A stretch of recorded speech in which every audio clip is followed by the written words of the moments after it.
ആ മേഡം പറയൂ. സോമശേഖരനെ കയറൂരി വിട്ടിരിക്കുകയാണോ റസാക്കെ? അയാൾ ഈ യൂണിഫോമിന്റെ ബലത്തിൽ എന്തൊക്കെ പോക്കൃത്തരങ്ങളാ കാണിച്ചു കൂട്ടുന്നത്? മേഡം, ശിവനെ അറസ്റ്റ് ചെയ്ത കാര്യമാണെങ്കിൽ അവനെതിരെ വളരെ വ്യക്തമായിട്ടുള്ള പരാതിയുണ്ട്. അവന്റെ അച്ഛന്റെ ഭാഗത്തു നിന്ന് തന്നെ. അവനിപ്പോ കൊല്ലാൻ നോക്കിയിരിക്കുന്നത് സ്വന്തം അച്ഛനെ തന്നെയാണ് മേഡം. അത് റസാക്ക് വിശ്വസിക്കുന്നുണ്ടോ? SI സോമശേഖരൻ വിറ്റ്നസ് അടക്കമാണ് കേസ് ചാർജ് ചെയ്തിരിക്കുന്നത്. ഇതില് മഹേന്ദ്രന് പരാതിയൊന്നുമില്ല എന്ന് പറഞ്ഞെങ്കിലും സോമശേഖരനെ ശിവൻ കയ്യേറ്റം ചെയ്തു. ഒരു പോലീസുകാരനെ കയ്യേറ്റം ചെയ്തു എന്ന് പറയുന്നത് അതൊരു ക്രിമിനൽ കുറ്റം തന്നെയാണ്. പോലീസുകാർ വെറുതെ ഇരിക്കില്ലല്ലോ മേഡം. റസാക്കിന് ഇപ്പൊ ഇതിൽ എന്തെങ്കിലും ചെയ്യാൻ പറ്റുമോ? എനിക്കത് മാത്രം അറിഞ്ഞാൽ മതി. സോറി മേഡം, സാധിക്കില്ല. മുകളിൽ നിന്ന് നല്ല പ്രഷറുണ്ട്. പിന്നെ ശിവന്റെ കയ്യില് നല്ല ഗുരുതരമായ ഫോൾട്ടും ഉണ്ട്. ഈ കേസിൽ അവൻ കാണിച്ചിരിക്കുന്നത് മുഴുവനും റോങ്ങാ. ശരി, ഞാൻ ഇനി എന്റെ വഴി നോക്കിക്കോളാം.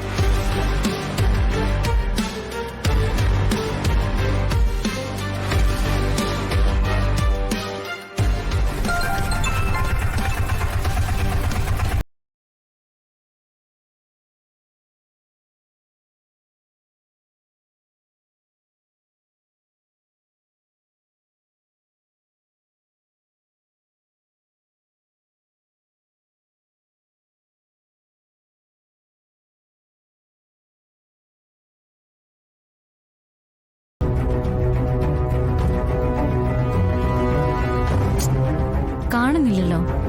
വരും, അങ്ങനല്ലേ പറഞ്ഞത്.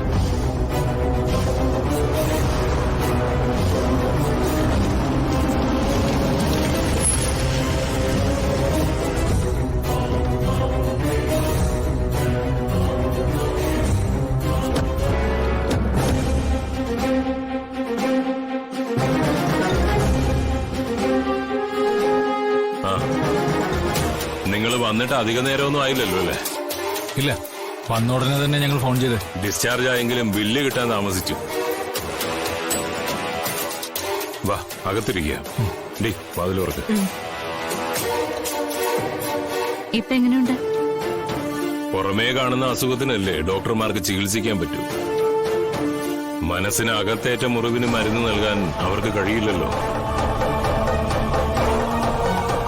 ചികിത്സയില്ലാത്ത അസുഖം ഉറപ്പാക്കുന്ന മരണം ക്യാൻസർ ആണെന്ന് പറയുന്നു. പക്ഷേ അതിലും ഭീകരമാണ് സ്വന്തം മക്കളിൽ നിന്നുണ്ടാവുന്ന അവജ്ഞയും അവഗണനയും സഹിച്ച് ജീവിക്കുന്ന മാതാപിതാക്കളുടെ അവസ്ഥ. എനിക്കിപ്പോ ഉള്ള ഏക അസുഖം എന്റെ മക്കളെക്കുറിച്ചുള്ള ആദ്യ. അവരുടെ ജീവിതം ഇനി എങ്ങനെയാവും എന്നോർത്തുള്ള ആദ്യമൊന്നുമല്ല. ഇനിയും എന്നോട് എന്തൊക്കെ ക്രൂരതകളാണ് ചെയ്തൊപ്പിക്കാൻ പോകുന്നത് എന്നോർത്തുള്ള ആദ്യ. ജീവനോടെ കൊന്ന് കുഴിച്ചു മൂടാതിരുന്നാ മതിയായിരുന്നു. മഹേട്ടാ, അധികം സംസാരിക്കണ്ട. ഡോക്ടർ പറഞ്ഞത്. എടി, അയാൾക്ക് അങ്ങനെ പലതും പറയാം. എന്റെ അവസ്ഥ എനിക്കല്ലേ അറിയാൻ പാടുള്ളൂ. രാത്രി വന്ന് ആരാണ് കഴുത്ത് ഞെരിച്ച് കൊല്ലുന്നതെന്നറിയാൻ ഉറക്കം വിളിച്ച് കണ്ണും തുറന്നിരിക്കേണ്ട അവസ്ഥയാ എനിക്ക്. കാരണം ശത്രു പുറത്തല്ല, അകത്താണെങ്കിൽ കൂടെ കിടന്നുറങ്ങുന്ന ഭാര്യയെ വരെ സംശയിക്കണം. എന്തൊക്കെയാ വിളിച്ചു പറയുന്നേ? ആരെക്കുറിച്ചാ ഈ പറയുന്നേ? അങ്ങനെ വല്ല ചിന്തയും മഹേട്ടനുണ്ടോ? അച്ഛൻ പറയട്ടെ അമ്മേ. അച്ഛന്റെ മനസ്സിലെ വിഷമം പറഞ്ഞു തീരുന്നുണ്ടെങ്കിൽ പറഞ്ഞു തീർക്കട്ടെ. ഇതങ്ങനെയൊന്നും പറഞ്ഞു തീരില്ല മോളെ. എന്റെ കാലിനായിട്ട് നിൽക്കുന്നത് എന്റെ മോൻ തന്നെ ആകുമ്പോ ഭയമല്ല എനിക്കിവിടെ ഉണ്ടാവുന്നത്.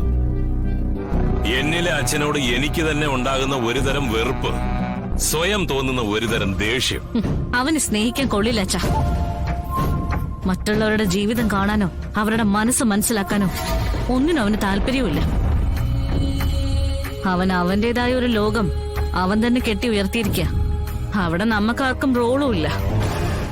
സ്വന്തം അച്ഛനെയും അമ്മയും തിരിഞ്ഞു നോക്കാത്തവന് എന്നെ പോലുള്ളവരുടെ മനസ്സും സ്നേഹവും കാണാൻ എപ്പോഴാ നേരം?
നിന്റെ അച്ഛൻ ഇതൊന്നും അറിയണ്ടല്ലോ. നിന്നെ ഒന്ന് കാണുന്നത് പോലും അയാൾക്കില്ല. പിന്നെ മറ്റുള്ളവരെ പറഞ്ഞിട്ട് എന്താ കാര്യം? സ്വന്തം തന്തയ്ക്കില്ലാത്ത ദണ്ണം മറ്റുള്ളവർക്ക് എന്തിനാ?